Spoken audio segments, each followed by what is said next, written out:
संजय उवाच दृष्ट्वा तु पाण्डवानीकं व्यूढं दुर्योधनस्तदा आचार्यमुपसंगम्य राजा वचनमब्रवीत्. आता आपण याचा अर्थ पाहू.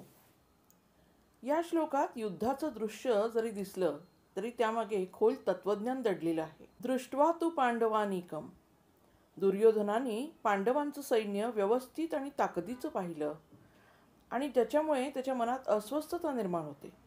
अधर्मी माणूस जरी बाहेरून बलवान भासत असला तरी अंतर्मनात त्याच्या एक भीती आणि अस्थिरता दडलेली असते. दुर्योधन राजा असूनही गुरुजवळ जातो आणि यातून या दोन गोष्टी स्पष्ट होतात.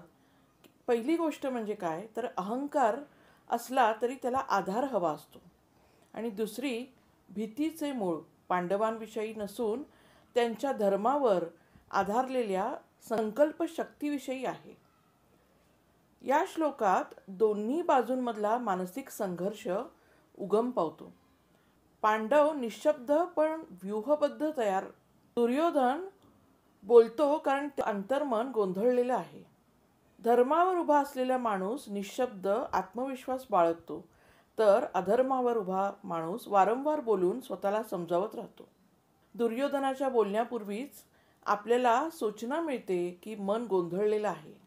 हीच आपल्याही जीवनातील सुरुवात आहे. जेव्हा आपण बाह्य गोष्टीच्या प्रभावाने अंतर्मनात अस्वस्थ होतो. श्लोक काय सांगतो बरं तर पहिली प्रतिक्रिया ही तुमच्या मनस्थितीचं प्रतिबिंब असते. शांत मनाला बोलण्याची गरज नसते. कृष्णार्पणमस्तु.